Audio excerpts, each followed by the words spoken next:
Hi friends, ಎಲ್ಲರೂ ಹೇಗಿದ್ದೀರಾ? ಚೆನ್ನಾಗಿದ್ದೀರಾ? ನಾನು ಚೆನ್ನಾಗಿದ್ದೀನಿ, ನೀವು ಚೆನ್ನಾಗಿದ್ದೀರಾ ಅಂತ ಅನ್ಕೊತಾ ಇದ್ದೀನಿ ಫ್ರೆಂಡ್ಸ್. ಹಾಗೆ ಸಂಗೀತಾ ಮಂಜುನಾಥ್ ವಾಂಗಿ ಯೂಟ್ಯೂಬ್ ಚಾನಲ್ನ ಪ್ಲೀಸ್ ಸಬ್ಸ್ಕ್ರೈಬ್ ಮಾಡ್ಕೊಳ್ಳಿ. ಹಾಗೆ ತುಂಬ ವೀಡಿಯೋಸ್ ಇದೆ, ನೀವು ಯಾವ ರೆಸಿಪಿ ಬೇಕಾದ್ರೂ ಚೆಕ್ ಮಾಡ್ಕೊಬೋದು ಫ್ರೆಂಡ್ಸ್. ಇವತ್ತು ಏನು ಮಾಡ್ತಾಯಿದ್ದೀನಿ ಅಂದರೆ ಫ್ರೆಂಡ್ಸ್, ಇವತ್ತು ಮಸಾಲ ಇಡ್ಲಿ ಮಾಡ್ತಾಯಿದ್ದೀನಿ. ಹೆಂಗೆ ಮಾಡೋದು ಅಂತ ತೋರಿಸ್ತೀನಿ. ಎಲ್ಲರೂ ಮಾಡಿರ್ತಾರೆ, ಆದರೂ ನನ್ನ ಸ್ಟೈಲಲ್ಲಿ ನಾನು ಮಾಡ್ತಾಯಿದ್ದೀನಿ. ಹೇಗಿರುತ್ತೆ ಅಂತ ಬನ್ನಿ ನೋಡೋಣ.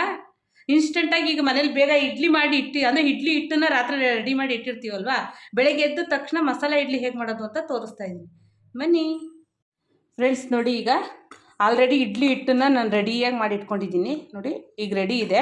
ಇದಕ್ಕೆ ನಾವು ಮಸಾಲೆ ಹಾಕೋದು ಅಂದರೆ ಹಸಿಮೆಣ್ಸಿನ್ಕಾಯಿ, ಕರಿಬೇವು, ಕಡಲೆಬೇಳೆ, ಗೋಡಂಬಿ ತೊಗೊಂಡಿದ್ದೀನಿ, ಜೀರಿಗೆ 1 ಸ್ಪೂನ್ ತೊಗೊಂಡಿದ್ದೀನಿ, ಶುಂಠಿನ ತುರಿದಿಟ್ಕೊಂಡಿದ್ದೀನಿ, ಸಾಸಿವೆ 1 ಟೇಬಲ್ ಸ್ಪೂನು, ಕ್ಯಾರೆಟ್ ತುರಿದಿಟ್ಕೊಂಡಿದ್ದೀನಿ, 1 ಬೌಲಷ್ಟು ಕೊತ್ತಂಬರಿ ಸೊಪ್ಪು, 1 ಬೌಲಷ್ಟು ಅವರೆಕಾಳು.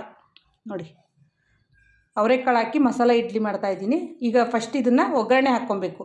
ಇಷ್ಟು ಐಟಮ್ ಇದ್ದರೆ ಸೂಪರಾಗುತ್ತೆ. ಗ್ಯಾಸ್ ಹಚ್ಚಿ ಕಡಾಯಿ ಇಟ್ಟಿದ್ದೀನಿ.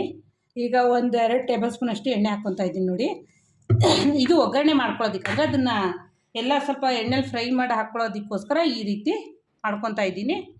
ಈಗ ಜೀರಿಗೆ, ಸಾಸಿವೆ ಮತ್ತು ಜೀರಿಗೆ ಹಾಕ್ಕೊಳ್ಳೋಣ. ನೋಡಿ, ಸಾಸಿವೆ ಹಾಕ್ಕೊತಾ ಇದ್ದೀನಿ. ಈಗ ಜೀರಿಗೆನೂ ಹಾಕಿದ್ದೀನಿ ಫ್ರೆಂಡ್ಸ್, 2 ಫ್ರೈ ಆಗ್ತಾಯಿದೆ. ಇದ್ರ ಜೊತೆಗೆ ನಾನು ತುರಿದಿಟ್ಕೊಂಡಿರೋ ಶುಂಠಿ ಹಾಕ್ಕೊತಾ ಇದ್ದೀನಿ. ನೋಡಿ, ಶುಂಠಿ ಹಾಕ್ಕೊತಾ ಇದ್ದೀನಿ. ಹಾಗೆ ಕಡಲೆಬೇಳೆ ಹಾಕ್ಕೊತೀನಿ. ಇವೆಲ್ಲ ಎಣ್ಣೆಲಿ ಫ್ರೈ ಮಾಡಿ ಹಾಕೋದ್ರಿಂದ ತುಂಬ ಚೆನ್ನಾಗಿರುತ್ತೆ ಫ್ರೆಂಡ್ಸ್.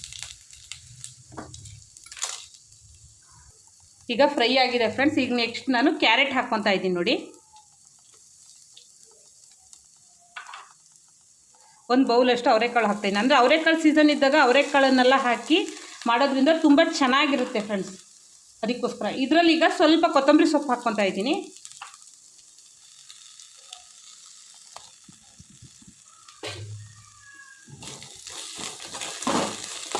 ನೀವು ಯಾವುದೇ ತರಕಾರಿ ಬೇಕಾದ್ರೆ ಹಾಕ್ಕೊಬೋದು. ತುಂಬ ಚೆನ್ನಾಗಿರುತ್ತೆ ಈ ರೀತಿ ಮಸಾಲ ಇದು ಮಾಡೋದ್ರಿಂದ. ಇದನ್ನು ಸ್ವಲ್ಪ ಎಣ್ಣೆಲಿ ಫ್ರೈ ಮಾಡಿ ಹಾಕೋದ್ರಿಂದ ಟೇಸ್ಟ್ ಚೆನ್ನಾಗಾಗುತ್ತೆ ಅನ್ನೋದಕ್ಕೋಸ್ಕರ ಈ ರೀತಿ ಚೆನ್ನಾಗಿ ಫ್ರೈ ಮಾಡ್ತಾಯಿದ್ದೀನಿ.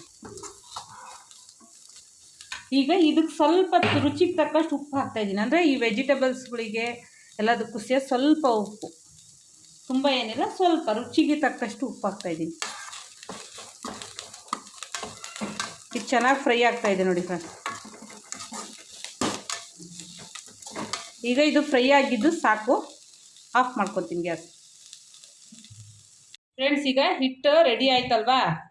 ಈಗ ಹಿಟ್ಟಿಗೆ ನಾವು ಮಸಾಲೆ ಮಾಡ್ಕೊಂಡಿರೋಂಥ ಮಿಶ್ರಣನ ಹಾಕೋಣ. ನೋಡಿ, ಎಲ್ಲ ಹಿಟ್ಟಿಗೆ ಹಾಕ್ತಾ ಇದ್ದೀನಿ.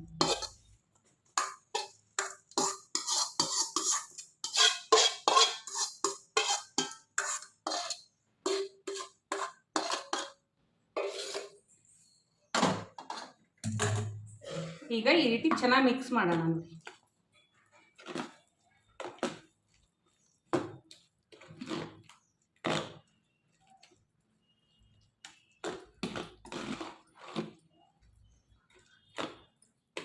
ಈ ರೀತಿ ಕಲರ್ಫುಲ್ಲಾಗಿ ಕಾಣಿಸುತ್ತೆ ನೋಡಿ ಫ್ರೆಂಡ್ಸ್.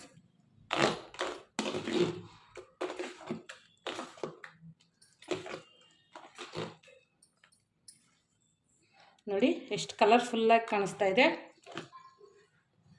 ಈಗ ಇದನ್ನು ಬೇಯೋದಕ್ಕಿಡೋಣ. ಹಿಟ್ಟು ರೆಡಿ ಇದೆ ಫ್ರೆಂಡ್ಸ್. ಈಗ ನಾವು ಇದನ್ನು ಅಂದರೆ ಇಡ್ಲಿ ಪಾತ್ರೆಗೆ ಹಾಕೋಣ. ನೋಡಿ ಫ್ರೆಂಡ್ಸ್, ಈಗ ಇಡ್ಲಿ ಬೇಯೋದಕ್ಕೆ ನೀರು ಹಾಕಿ ಇಟ್ಟಿದ್ದೀನಿ. ಇದು ಕಾಯ್ತಾ ಇರಲಿ. ಈಗ ಅಂದರೆ ಪ್ಲೇಟ್ಗಳಿಗೆಲ್ಲ ಸ್ವಲ್ಪ ಎಣ್ಣೆ ಸವರಿ ರೆಡಿ ಮಾಡ್ಕೊತೀನಿ.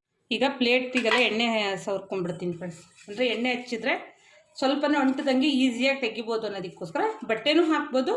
ಈ ರೀತಿ ಎಣ್ಣೆನೂ ಹಚ್ಚಿ ರೆಡಿ ಮಾಡ್ಕೊತೀನಿ ಎಲ್ಲದನ್ನು. ಈಗ ಫ್ರೆಂಡ್ಸ್, ನಾವು ಪ್ಲೇಟ್ಗಳಿಗೆ ಹಾಕೋಣ. ಯಾಕಂದ್ರೆ ನೀರು ಕುದೀತಾ ಇದೆ ಅಲ್ವಾ, ಅದಕ್ಕೋಸ್ಕರ.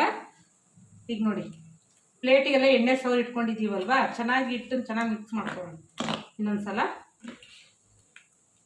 ನೋಡಿ, ಈ ರೀತಿ ಕಲರ್ಫುಲ್ಲಾಗಿ ನಾವು ಸಬ್ಬಸ್ಗೆ ಯಾವುದಾದ್ರೂ ಹಾಕ್ಬೋದು ಫ್ರೆಂಡ್ಸ್, ತುಂಬ ಚೆನ್ನಾಗಿರುತ್ತೆ.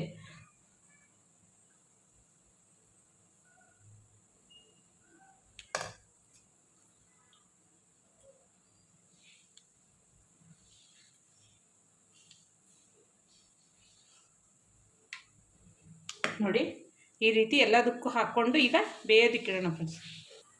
ಈಗ ಫ್ರೆಂಡ್ಸ್ ಬೇಯೋದಕ್ಕೆ ಇಡ್ತಾ ಇದ್ದೀನಿ ನೋಡಿ. ಆಲ್ಮೋಸ್ಟ್ 2 ಪ್ಲೇಟ್ ಇಟ್ಟಿದ್ದೀನಿ. ಈಗ ಇದನ್ನು ಇಡ್ತಾ ಇದ್ದೀನಿ ನೋಡಿ. ಈಗ ಇದು ಒಂದು 10 ನಿಮಿಷ ಬೇಯಲಿ ಫ್ರೆಂಡ್ಸ್. ಈಗ ಇಡ್ಲಿ ಬೆಂದಿದೆ ನೋಡೋಣ. ಬೆಂದಿರುತ್ತೆ, 10 ನಿಮಿಷ ಆಗಿದೆ ನೋಡಿ ಫ್ರೆಂಡ್ಸ್. ಎಷ್ಟು ಚೆನ್ನಾಗಿ ಎಷ್ಟು ಸಾಫ್ಟಾಗಿ ನೋಡಿ, ಎಷ್ಟು ಚೆನ್ನಾಗಿ ಬೆಂದಿದೆ, ಸೂಪರಾಗಿ ಬೆಂದಿದೆ ಫ್ರೆಂಡ್ಸ್. ಈಗ ಗ್ಯಾಸ್ ಆಫ್ ಮಾಡ್ಕೊತೀನಿ. ಈಗ ತೆಗಿತೀನಿ ನೋಡಿ ಫ್ರೆಂಡ್ಸ್. ಎಷ್ಟು ಚೆನ್ನಾಗಿ ಅಂದರೆ ನೋಡಿ, ವಾವ್, ಎಷ್ಟು ಕಲರ್ಫುಲ್ಲಾಗಿ ನೋಡಿ, ಎಷ್ಟು ದಪ್ಪ ದಪ್ಪ ಬಂದಿದೆ ಅಂದರೆ ಹಿಟ್ಟು ಚೆನ್ನಾಗಿ ಉದುಗಿದೆ ಅಂತ. ಈಗ ಇದನ್ನು ಪ್ಲೇಟ್ ತೆಗಿಯೋಣ ಫ್ರೆಂಡ್ಸ್. ಈಗ ತಣ್ಣಗಾಗಿದೆ, ತೆಗಿತಾ ಇದ್ದೀನಿ ನೋಡಿ. ಎಷ್ಟು ಚೆನ್ನಾಗಿ ಬರ್ತಾಯಿದೆ ನೋಡಿ, ಎಷ್ಟು ಕಲರ್ಫುಲ್ಲಾಗೂ ಇದೆ ನೋಡಿ. ಈ ರೀತಿ ಚೆನ್ನಾಗಿ ಬರುತ್ತೆ, ಒಂಚೂರು ಅಂಟಲ್ಲ ಫ್ರೆಂಡ್ಸ್. ಈ ರೀತಿ ನೀಟಾಗಿ ತೊಗೊಬೋದು ನೋಡಿ, ಎಷ್ಟು ನೀಟಾಗಿ ಬಂತು ನೋಡಿ. ಎಷ್ಟು ಸಾಫ್ಟಾಗಿ, ಎಷ್ಟು ಕಲರ್ಫುಲ್ಲಾಗಿ ಹೇಗೆ ಬಂದಿದೆ ನೋಡಿ. ನೋಡಿ ಎಷ್ಟು ಚೆನ್ನಾಗಿ ಫ್ಲಫಿಯಾಗಿದೆ ಫ್ರೆಂಡ್ಸ್. ಈಗ ಇದನ್ನು ನಾನು ತಿಂದು ತೋರಿಸ್ತೀನಿ. ಇದಕ್ಕೆ ನಾನು ಸಾಂಬಾರು, ನುಗ್ಗೆಕಾಯಿ ಸಾಂಬಾರು ಮಾಡಿದ್ದೀನಿ, ಚಟ್ನಿ ಮಾಡಿದ್ದೀನಿ. ಈಗ ಇದು ಎರಡಕ್ಕೂ ಚೆನ್ನಾಗಿರುತ್ತೆ ಕಾಂಬಿನೇಷನು ಫ್ರೆಂಡ್ಸ್. ಈ ವಿಡಿಯೋ ಇಷ್ಟ ಆಯಿತು ಅಂದರೆ ಲೈಕ್ ಮಾಡಿ, ಶೇರ್ ಮಾಡಿ, ಕಮೆಂಟ್ ಮಾಡಿ, ಹಾಗೆ ಸಬ್ಸ್ಕ್ರೈಬ್ ಆಗಿ. ಟೇಸ್ಟ್ ಹೇಗಿತ್ತು ಅಂತೇಳಿ ನನಗೆ ಕಮೆಂಟಲ್ಲಿ ತಿಳಿಸಿ ಫ್ರೆಂಡ್ಸ್. ಹಾಗೆ ನಿಮ್ಮ ಫ್ರೆಂಡ್ಸು, ಫ್ಯಾಮಿಲಿ ಎಲ್ರಿಗೂ ಶೇರ್ ಮಾಡಿ.